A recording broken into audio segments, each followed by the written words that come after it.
The morning sun rose steadily over St. Mark's Cemetery, its rays slicing through the cool dawn mist that clung to the rows of headstones. The scent of dew mingled with the faint aroma of freshly turned earth, and a lone crow cawed from its perch on a gnarled tree.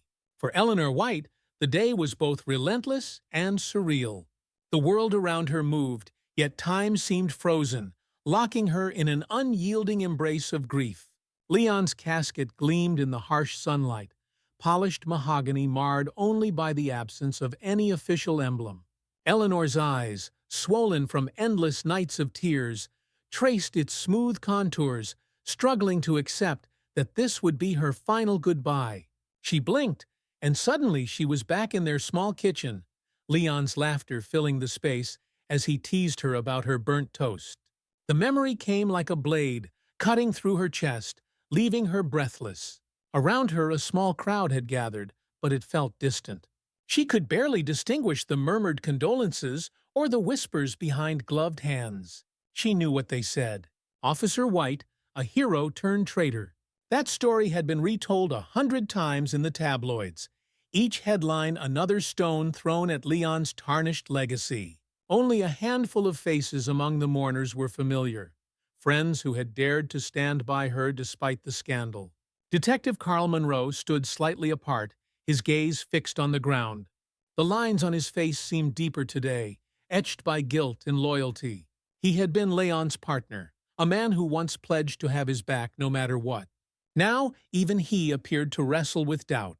Eleanor took a step forward as the priest's voice cut through the fog of her thoughts, soft yet commanding. "We gather here today not to judge, but to remember a life that touched many." The irony struck her as painful. Remembered, yes, but remembered how? As a man who upheld justice, or one who betrayed it? "Goodbye, my love," she whispered, her voice trembling as she bent down to touch the edge of the casket. Her fingers brushed the cool wood, tracing the grain as if it could somehow bridge the chasm between life and death. She longed for answers, for anything that would vindicate the man she loved and believed she knew. The ceremony drew to a close, marked by the priest's final prayer. The crowd began to disperse, a mixture of curious onlookers and genuine mourners peeling away like autumn leaves in a gust of wind. Eleanor stood rooted to the spot, unable to move as the casket was slowly lowered into the earth. "Mrs. White, may I offer my condolences?" A voice, deep and steady, broke her trance. Captain Martin, the man who had overseen the investigation into Leon, approached. His eyes were calculating, his tone devoid of warmth. Eleanor nodded stiffly, unwilling to engage in pleasantries with the man who had once hailed her husband as a hero, only to strip him of that title with the stroke of a pen. "Thank you," she said, the words a bitter formality.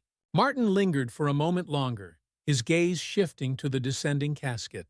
"It's a shame things turned out this way," he added, a touch of something inscrutable in his expression.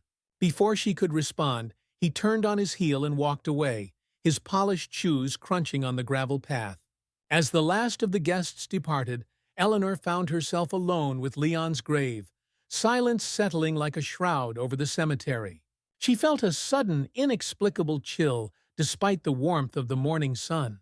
It was then that she noticed a flicker of movement among the headstones, a splash of bright color that seemed out of place amidst the muted grays and greens. A young girl stood a short distance away, half hidden behind an angel statue. Her dress was an eye-catching yellow, the kind a child might wear on a summer picnic, not to a cemetery. The girl's dark eyes met Eleanor's, wide with something that looked like recognition, or perhaps fear. Eleanor's heart quickened. She opened her mouth to speak, but before she could call out, the girl darted away, disappearing behind a row of graves.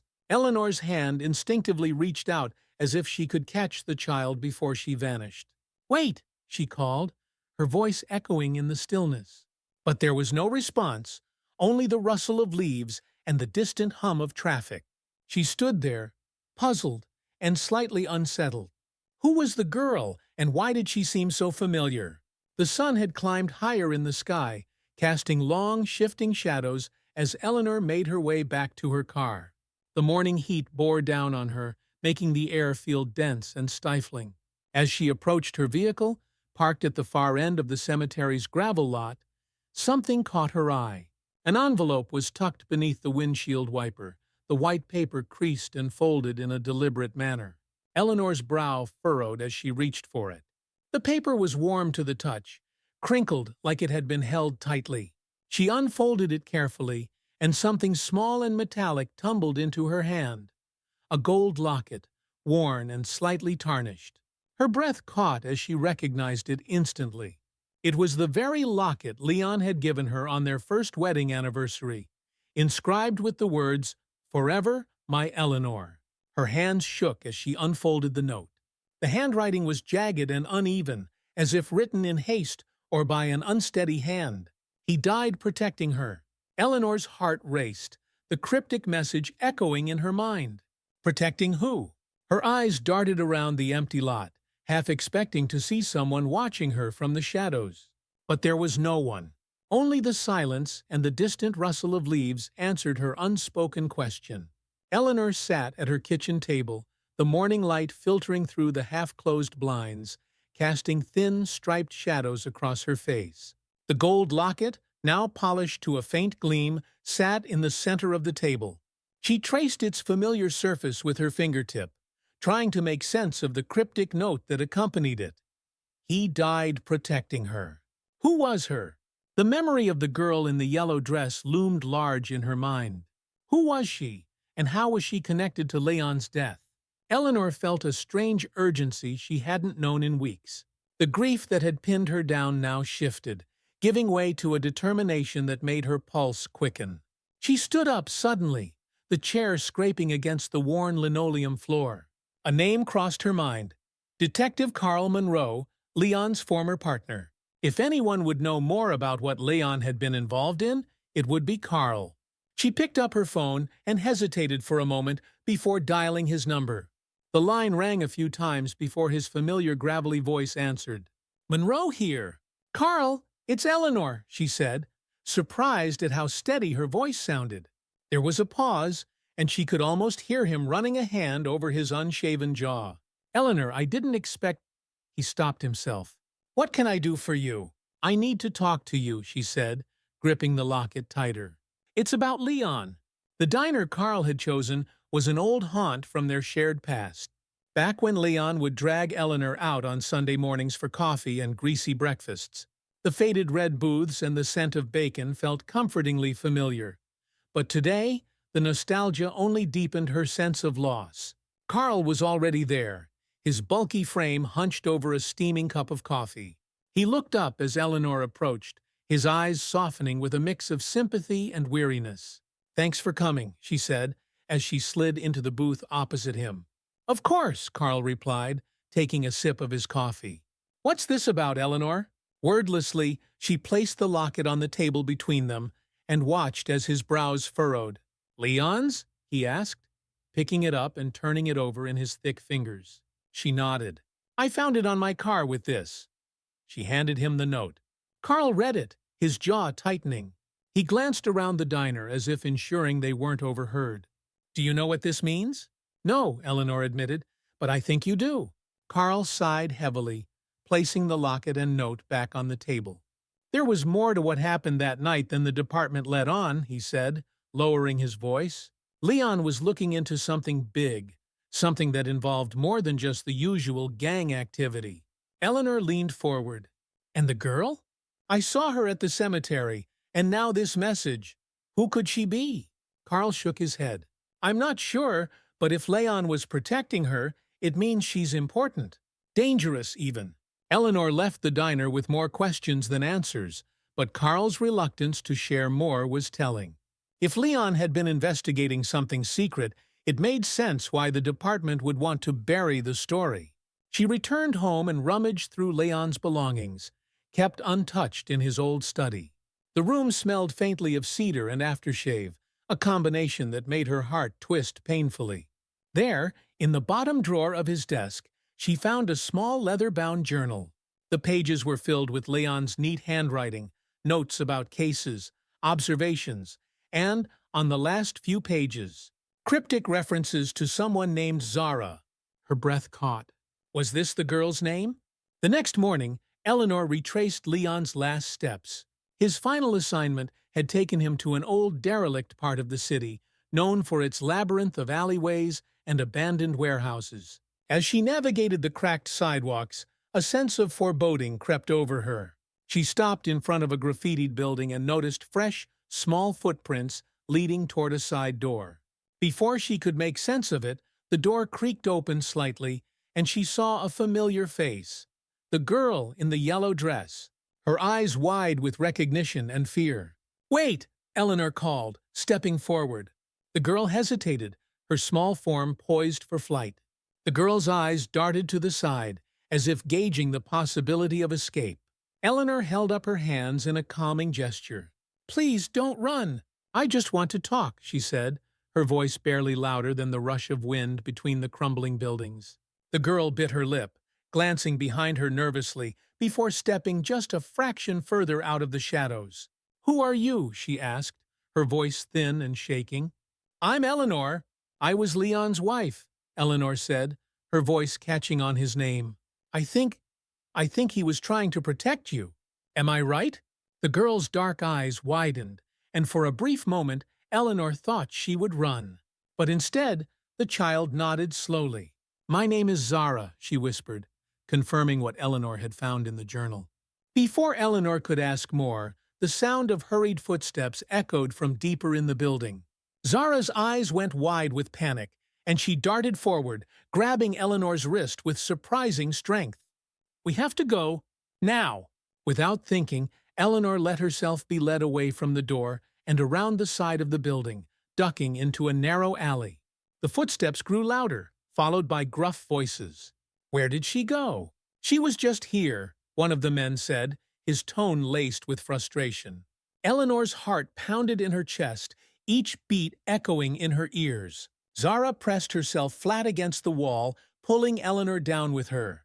They stayed like that for what felt like an eternity, until the voices and footsteps faded into silence. Once they were sure it was safe, Eleanor led Zara to her car, which was parked a few blocks away. The drive home was silent, the tension between them thick and electric. When they finally reached Eleanor's house, she guided Zara inside and locked the door behind them. Zara stood in the hallway, her hands trembling as she looked around with wide, wary eyes. It was clear she was used to living on the edge of fear. Eleanor's heart ached for her. "Are you hungry?" Eleanor asked, trying to soften the edges of the room's silence. Zara nodded cautiously, her small frame stiff and watchful. Eleanor busied herself in the kitchen, preparing a simple meal of soup and bread. When she placed the bowl in front of Zara, the girl hesitated for a moment before taking a tentative spoonful. As she ate, Eleanor sat across from her, the questions pressing against her patience like a rising tide. "Zara, can you tell me what happened the night Leon died? Why was he protecting you?" Zara looked up, her eyes glistening with tears. She swallowed hard, setting the spoon down. "It was my father," she said finally, her voice cracking. "He was involved with bad people. Officer Leon tried to help us, but they found out." Eleanor's breath caught. The pieces of the story were beginning to form a picture, but the edges were still hazy. "Your father, was he part of the gang Leon was investigating?" Zara nodded, a tear slipping down her cheek. "He tried to get out, but they wouldn't let him. When he told Officer Leon, he promised he'd protect me. But they came that night, and there was a fight. He saved me, but—" Her voice trailed off, and she hugged herself as if to ward off the memory. Eleanor reached across the table, her fingers brushing Zara's small, cold hand. "I'm so sorry," she whispered, the ache in her chest now mixed with anger. Leon hadn't been corrupt. He had died trying to protect this innocent child and stop something far darker. Over the next few days, Eleanor worked tirelessly to piece together the connections that would reveal the true nature of Leon's final days. She pored over his journal and the notes she had collected, each entry pointing her toward a larger network of corruption that reached beyond the city's low-level crime. Detective Monroe agreed to meet with her again, this time at his office under the cover of night. The room was dimly lit, papers strewn across his desk, illuminated only by the faint glow of a desk lamp. "Eleanor, if what you're saying is true, then we're dealing with a cover-up that goes higher than we thought," Carl said, rubbing his temples as if to ward off a headache. "It's not just a theory," Eleanor said, pushing Leon's journal across the desk. "There's proof here that Leon was trying to stop a trafficking ring, and Zara's father was involved, but he wanted out. They killed him, Carl. They killed Leon for it." Carl's eyes widened as he scanned the journal entries. He paused at one page, his jaw tightening. "This matches what I heard a few months ago. Whispers about an internal informant who tried to blow the whistle. Leon must have known." Zara, who sat quietly on the couch across the room, watched the exchange with wide eyes. She clutched her hands in her lap, fingers wrapped so tightly around each other that her knuckles were white.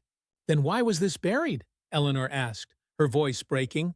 "Why was Leon made out to be a criminal?" Carl sighed, looking older than his years. "Because if the truth came out, it would ruin people with a lot of power.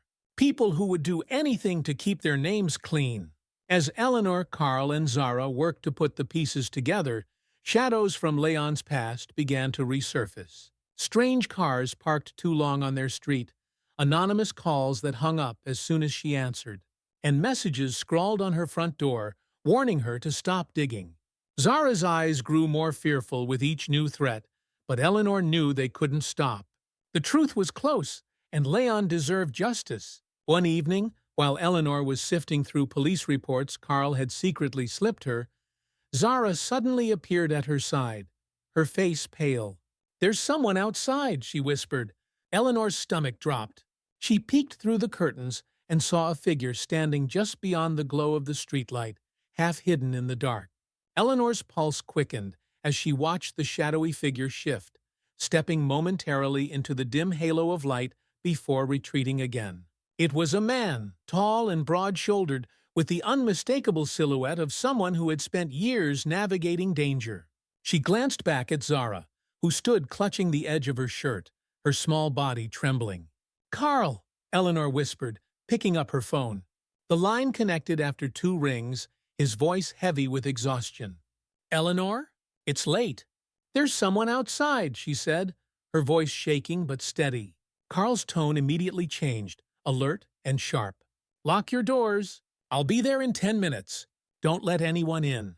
Eleanor hung up and took a deep breath, steadying herself as she walked to the front door and turned the deadbolt. She checked the windows and pulled Zara into the living room, making her sit on the couch. "Stay here. Don't move," she instructed. Zara nodded, her eyes wide and dark in the low light.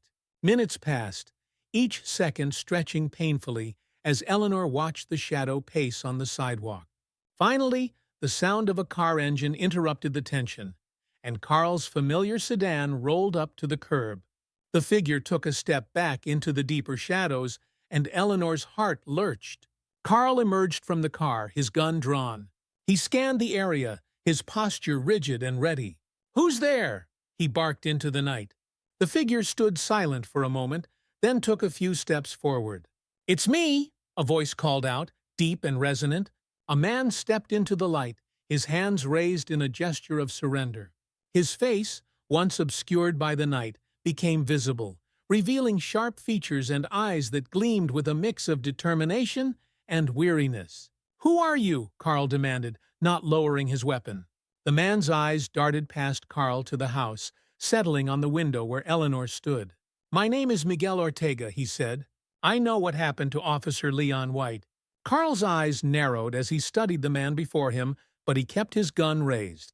"Start talking, Ortega." Miguel lowered his hands slowly, the tension in his posture easing just slightly. "I was there the night he died. I'm a former informant for the police, but I had to disappear when things went bad." Eleanor stepped out of the house, Zara watching from the window with anxious eyes. She walked to where Carl and Miguel stood, her breath tight in her chest. "Why now?" she asked, voice laced with suspicion. "Why come forward after all this time?" Miguel's expression softened as he met her eyes. "Because they're getting desperate.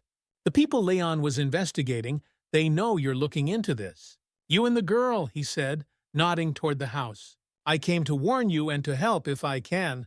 Carl glanced between Eleanor and Miguel before slowly holstering his gun. "We need to talk," he said, leading them all inside. Once in the safety of Eleanor's living room, Miguel sat at the kitchen table, his hands clasped tightly as he spoke. Leon was working on exposing a trafficking ring that involved not just gangs, but some high-ranking officials in the city, he began. He found out that a significant portion of the police force was involved, either turning a blind eye or directly profiting from it. Eleanor felt her breath hitch as Miguel continued. Zara's father was one of the key players, but he wanted out. Leon promised him protection if he testified. They set up a meeting that night, but someone tipped off the ring. It turned into an ambush. Carl leaned forward, the lines on his face deepening. "And you were there?" Miguel nodded. "I was their informant. I saw Leon try to get Zara's father and the girl out. He took a bullet protecting them, but it was too late. The men who came weren't interested in witnesses. They made sure the story was twisted so that Leon looked like he went rogue." A sharp, cold silence followed. Eleanor's mind raced, piecing together the fragments of truth that now formed a clear picture. Leon hadn't been the traitor, he'd been the sacrifice. The next day dawned gray and heavy, as if the sky itself shared the burden of what they had uncovered. Eleanor and Carl sat in the police station's dimly lit records room, sifting through files that Carl had managed to pull under the radar. Miguel's testimony had given them enough leads to trace the corrupt network, but they needed hard evidence to make their case. "Look at this," Carl said, pulling out an old report marked "Confidential." It detailed an internal investigation that had been abruptly closed with no resolution. "This matches the timeline when Leon started acting off," he muttered. Eleanor nodded, recognizing the dates from Leon's journal. "This has to be it. If we can find a link between these names and the ring, we'll have enough to reopen the case officially." But the room suddenly seemed too quiet. Carl looked up, sensing the same thing Eleanor did. Before they could react, the door creaked open and two uniformed officers stepped inside. Their expressions were neutral, but their eyes carried an unspoken message. "Detective Monroe, Mrs. White," one of them said too calmly. "The captain would like a word with you." Eleanor and Carl were escorted through the familiar corridors of the police station, the echo of their footsteps ringing in the tense silence. Every hallway seemed narrower than she remembered, the sterile light overhead casting sharp, unkind shadows. Captain Martin sat waiting in his office, his expression neutral but with an edge that set Eleanor's nerves on high alert. "Please sit," he said, gesturing to the chairs in front of his desk. The officers who had escorted them remained stationed by the door, their eyes cold and watchful. Carl leaned forward, folding his hands in front of him. "Captain, we're following up on a case that deserves a second look." Martin's eyes flicked to Eleanor, then back to Carl. He leaned back in his chair, the leather creaking. "You're digging up old wounds, Monroe. Officer White's case was closed, for good reason." Eleanor's hands tightened on the journal in her lap. "He was murdered protecting a child. We have evidence now that proves he was framed." A muscle in Martin's jaw twitched, but his expression remained composed. "And what would you know about police work, Mrs. White?" he asked, the condescension in his tone slicing through the air. Carl stood abruptly, the chair scraping the floor. "This isn't just about Eleanor. It's about justice. If you're not willing to reopen this, we'll go public." For a moment, the room was so silent that Eleanor could hear her own heartbeat thundering in her ears. Martin's eyes narrowed as he assessed the threat, and then, with a reluctant sigh, he signaled to the officers at the door. "Leave us." As the door closed, Martin's facade cracked. He leaned forward, voice dropping to a whisper. "You have no idea what kind of fire you're playing with, Monroe. This goes higher than either of you know." Back at Eleanor's house, the tension was palpable. Zara sat cross-legged on the couch, her eyes wide as she listened to Eleanor recount the meeting with Captain Martin. Miguel was leaning against the wall, his brows furrowed in thought. "If Martin's warning was genuine, then he's not the one pulling the strings," Miguel said, breaking the silence. "He's scared, and that's saying something." Carl nodded. "We need more than what we have. Something concrete that ties the higher-ups to the ring." Zara shifted uncomfortably. There's one place they used a lot. My dad took me there once before things got bad. Her voice was soft, hesitant. Eleanor's heart clenched. Where, Zara? It's an old warehouse by the docks, Zara said. They used it for meetings.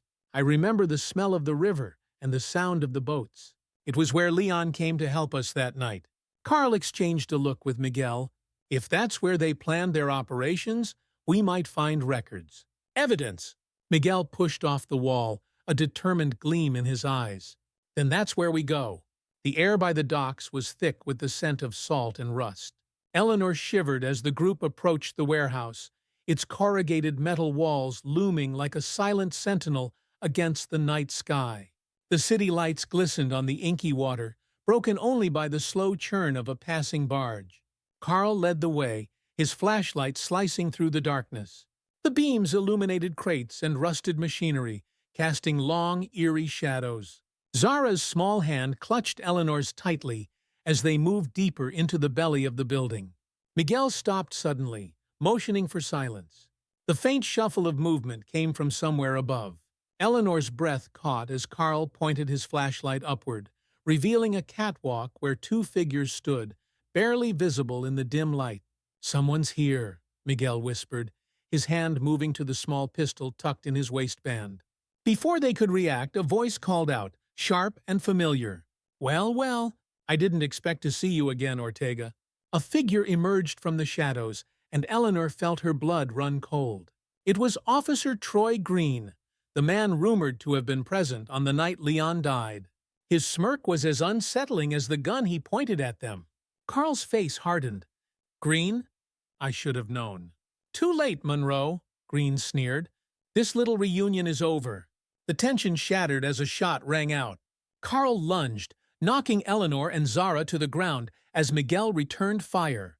The warehouse erupted into chaos. Flashes of light, the sharp crack of gunfire, and the metallic clatter of bullets striking steel beams. Zara buried her face in Eleanor's shoulder, her small body shaking. "It's going to be okay," Eleanor whispered, though her voice trembled with doubt. Miguel moved swiftly, using the cover of a nearby crate to reload. Carl advanced, exchanging fire with Green and the second officer on the catwalk. A shot clipped Carl's shoulder, and he grunted in pain but pressed on. Eleanor spotted a metal filing cabinet pushed against the far wall, its drawers partially open. "There!" she called to Miguel. "The files!" He nodded and made his way toward it, dodging bullets as he ran. He yanked open a drawer, his eyes scanning the contents quickly. "There are ledgers, names, payouts," he shouted, stuffing them into a bag. Suddenly, Green leapt from the catwalk, landing with a thud that made the floor reverberate. He charged toward Miguel, gun raised. Eleanor's breath caught, and before she could scream a warning, Carl tackled Green, the force sending them both sprawling. The struggle was fierce but brief. A shot rang out, and for a moment, silence fell over the warehouse like a shroud. Green lay motionless, eyes wide with shock. Carl stood over him, his face etched with grim resolve. "We need to go," Miguel urged, slinging the bag over his shoulder. "They'll send more." They burst out of the warehouse into the cold night air, their breaths coming in ragged gasps. Sirens wailed in the distance, closing in. Carl grimaced as blood seeped from his shoulder wound, but he waved off Eleanor's concern. "Let's get these files to safety," he said. "Then we take this public." They piled into Eleanor's car, Miguel driving while Carl kept pressure on his wound. Zara sat huddled in the back, eyes wide with exhaustion and fear. As the city lights blurred past, Eleanor looked at Zara and squeezed her hand. "We did it," she whispered. "Leon's truth will be known." Zara's lips trembled, a small smile breaking through. "He was brave, wasn't he?" Eleanor's eyes filled with tears as she nodded. "Yes, he was. And so are you."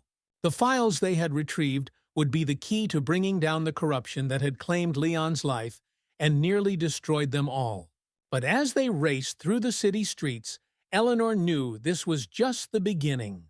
The fight for justice had only just begun, but now they had a chance, a real chance, to make things right. The first light of dawn crept over the city skyline as Eleanor, Carl, Miguel, and Zara sat in the dim safety of Carl's office. Papers, photographs, and ledgers littered the desk, the fruits of their perilous night at the warehouse. The evidence they had uncovered was enough to expose the tangled web of corruption that had claimed Leon's life. Carl gingerly wrapped a makeshift bandage around his shoulder. The pain etched deep lines into his face, but his eyes remained sharp. "We need to get this to someone we can trust," he said, glancing at Miguel. "But it can't go to just anyone." Miguel nodded, leaning forward. "I know a journalist, Julia Reyes. She's fierce and won't back down from a story like this. If we get this to her, it'll be out in the open before anyone can cover it up." Eleanor nodded, feeling hope stir within her for the first time in months. "Then let's move before they realize what we have." Julia Reyes's office was tucked in a quiet corner of the city, the walls lined with yellowing clippings of past exposés and awards. She was waiting for them, her dark eyes assessing as the group stepped inside. "You said you had something big, Monroe," she said, skipping pleasantries. Her gaze landed on Eleanor, then Zara, curiosity sparking. "I hope it's worth the risk you're taking." Carl laid the files on her desk. "It's everything you need to take down the ring that's been manipulating this city for years. Officers, officials, all connected to the murder of Officer Leon White." Julia's eyes widened as she flipped through the documents, her brows drawing together in concentration. "If this is real—" She looked up, the gravity of the situation settling over the room like a storm cloud. "This will shake the department to its core." "It's real," Eleanor said, her voice steady. "Leon died trying to protect Zara and expose the truth. We need people to know who he really was." Julia sat back, considering. Then she nodded. "I'll need time to corroborate these claims, but if it checks out, I'll run it. Expect the backlash to be swift." Eleanor glanced at Zara, who was watching the exchange with wide eyes. "We're ready," she said, and she meant it. In the days that followed, Julia worked tirelessly, her investigation stirring whispers in the hallways of power. Eleanor could feel the city's mood shift, as if everyone sensed that something significant was about to break. Carl kept a wary eye on the street outside his office, while Miguel worked his old contacts to reinforce their safety. One night, as Eleanor tucked Zara into the spare bed she'd set up in her guest room, the girl spoke in a soft voice. "Do you think people will remember him as a hero now?" Eleanor's throat tightened, and she brushed Zara's hair back gently. "They will, sweetheart. And they'll know you were brave, too." Zara's eyes shone, a mix of relief and hope that was new and fragile. "I hope so." Julia's article went live at dawn, and within hours, it was the headline on every major network. The story laid bare the intricate network of corruption. Officers who were paid to look the other way, officials who silenced dissent, and the truth behind the night Leon died. His name was cleared. The story painted not as a man who went rogue, but as a hero who tried to bring justice. Eleanor sat by the window as the sun rose higher, listening to the news anchors echoing Julia's words. She felt a mix of emotions, relief, pride, and a simmering anger at how long it had taken for the truth to come to light. Her phone buzzed with calls and messages from friends, some apologetic for having doubted Leon, others expressing shock at the revelations. The police department released a statement promising to investigate the claims and hold the responsible parties accountable. But Eleanor knew it was far from over. The backlash Julia had warned them about came swiftly. Captain Martin was placed on administrative leave as an investigation began. Green's death at the warehouse was ruled a line-of-duty killing in defense of a civilian, further complicating the city's response. Protests erupted, demanding justice not only for Leon, but for all who had suffered at the hands of the corrupt officers. Carl received threats, his phone ringing at odd hours with anonymous warnings to stop pushing. But he refused to back down, even as he started to wear a bulletproof vest under his shirt. Miguel's contacts informed him that certain powerful figures were scrambling to cover their tracks, moving assets and threatening others who might come forward. The city was a beehive, buzzing with the activity of those both seeking justice and those fighting to bury the truth again. Eleanor knew it was dangerous, but she also knew they were too far along to stop now. "We have to be ready for anything," she told Carl one night as they reviewed more documents. "They won't let this go without a fight." "We're ready," Carl assured her, though his eyes were tired. The turning point came when Zara, encouraged by Eleanor's steady support, agreed to give her account of what happened that night. In a quiet, closed-room interview with Julia and Carl present, Zara recounted every terrifying moment she could remember. The shouting, the gunshots, Leon's voice telling her to run and stay safe. Tears streamed down Eleanor's face as she listened, but she stayed silent, letting Zara's voice be the only one heard. When Zara finished, Julia nodded, her eyes glistening. "You're very brave, Zara. Your story will help make things right." As the recording was played to the public, it added a human face to the scandal. The city's empathy shifted, no longer just for Leon, but for the girl who survived because of his sacrifice. With mounting pressure, official arrests were made. Officers and officials who had once seemed untouchable were charged with conspiracy, obstruction, and even manslaughter. The department vowed reform, and a new sense of vigilance swept through the city. Carl's name was cleared as an advocate for truth, while Eleanor received public apologies from figures who had once cast her husband's legacy aside. She knew it was only the beginning, but for the first time in what felt like forever, she felt a lightness, a freedom that had been missing since the day Leon died. Months passed, and life settled into a new rhythm. Eleanor officially took custody of Zara, who slowly grew into a brighter, more confident version of herself. The memory of Leon was no longer tainted. It was a source of pride and inspiration. One day, Eleanor and Zara visited Leon's grave together. The headstone had been replaced, engraved with words that captured who he truly was. Officer Leon White, a hero to the end. Eleanor knelt, placing a small bouquet of lilies at the base. "We did it, Leon," she whispered, her voice thick with emotion. "Your truth is out, and your memory lives on." Zara knelt beside her, placing a small drawing she had made of Leon standing tall, with his badge shining. "Thank you," she whispered, and the wind carried their voices away, mingling with the rustling leaves as if carrying them up to the sky. And as they stood hand in hand, Eleanor felt a sense of peace. They had fought, they had endured, and they had won. Not just for Leon, but for themselves, and for a future that promised hope. Eleanor watched from her living room window as the city came alive with both outrage and hope. The protests that had once been scattered and fueled by anger were now focused, drawing people from all walks of life. Signs waved in the morning sun, bearing messages that honored Leon and demanded further accountability. Justice for Leon White and end corruption in the force. News crews swarmed, capturing every chant and banner, while officials struggled to maintain control of the narrative. Zara sat on the couch, her sketchbook open on her lap. She drew scenes of people holding hands, their faces turned upward in defiance and hope. Eleanor glanced at her and felt a rush of pride.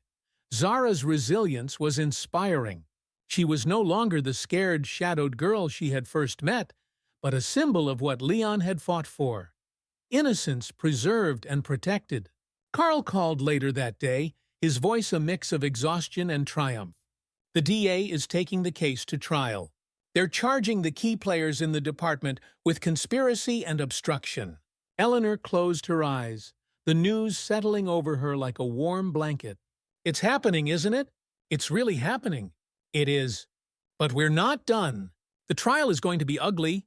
They'll do everything they can to discredit Leon, you, and even Zara." A steeliness entered Eleanor's voice. "Let them try. We'll be ready." The days leading up to the trial were a whirlwind of preparation. Eleanor, Carl, Miguel, and Julia met regularly, reviewing evidence and coordinating witness testimonies. Zara's role would be pivotal, and Eleanor spent hours reassuring her, reminding her that telling the truth was the bravest thing she could do. One evening, Zara looked up at Eleanor with big, questioning eyes. "What if they don't believe me?" she whispered. Eleanor knelt beside her, taking her hands in her own. "The truth is powerful, Zara. It has a way of making itself known, even when people try to bury it." You're brave and you're telling the story that Leon gave his life to protect. That's more important than anything. Zara nodded slowly, her small face set with determination. I'll do it for him. Eleanor felt a lump form in her throat. And I'll be right there with you. The courtroom was packed on the first day, the air charged with tension. Journalists lined the walls, and every seat was taken by those eager to see justice unfold. The defendants, once powerful men and women in uniform, sat at their table, their faces masks of arrogance and worry. Eleanor sat in the front row, with Zara beside her. Carl and Miguel were there too, silent sentinels of support. When the prosecution laid out the case, detailing the evidence that Leon had been framed and the extent of the corruption, a murmur rippled through the crowd. It was a story the city wanted to believe, but had never dared hope would come out in the open. Zara's testimony was scheduled for the second day.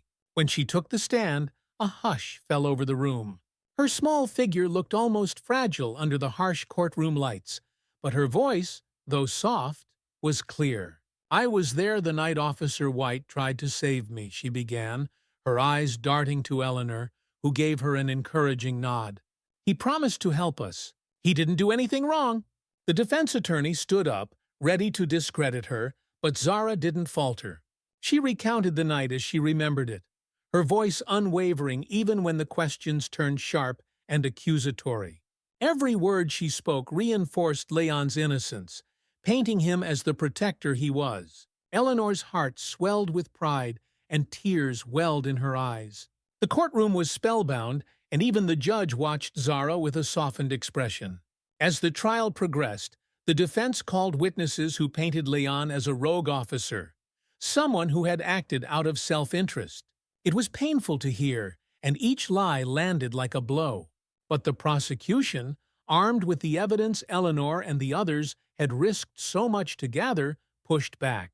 Julia's articles had turned public opinion in their favor, and the courtroom buzzed with tension as Carl took the stand, recounting how Leon had confided in him about the case.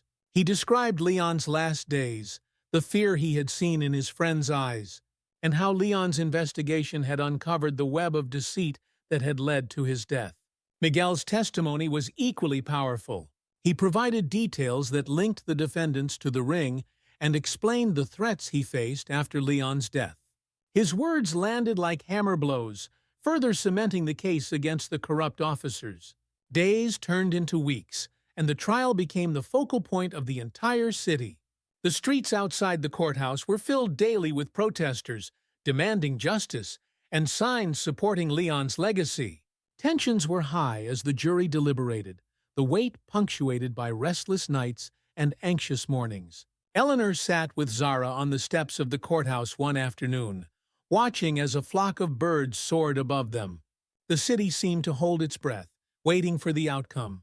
"Do you think we'll win?" Zara asked, her voice barely a whisper. Eleanor looked at her, brushing a stray lock of hair from Zara's face. "I believe we already have. We brought the truth to light, and that's something no one can take away."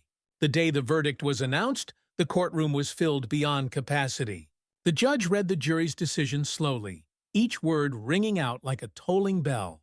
On the count of conspiracy and obstruction of justice, we find the defendants guilty. A collective breath was released, followed by gasps and muffled sobs. Eleanor's eyes closed as relief coursed through her.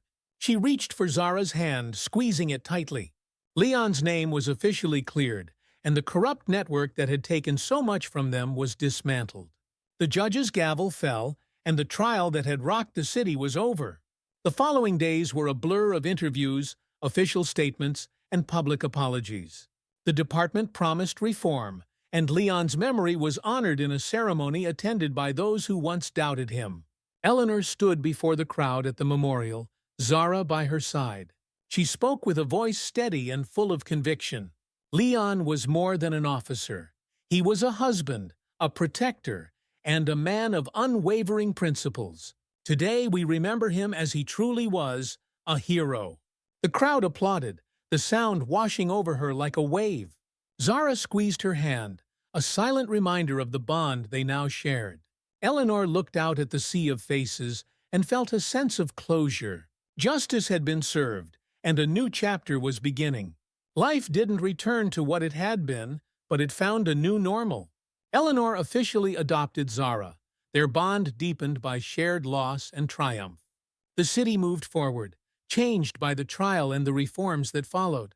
Leon's name became a symbol of resilience, and Zara's story inspired hope and the power of truth. Eleanor often visited Leon's grave with Zara, bringing flowers and sharing moments of silence that spoke volumes. On one visit, Zara placed a small drawing of the three of them on the headstone, smiling up at Eleanor. "We're a family now," she said softly. Eleanor nodded, tears pricking her eyes. "Yes, we are."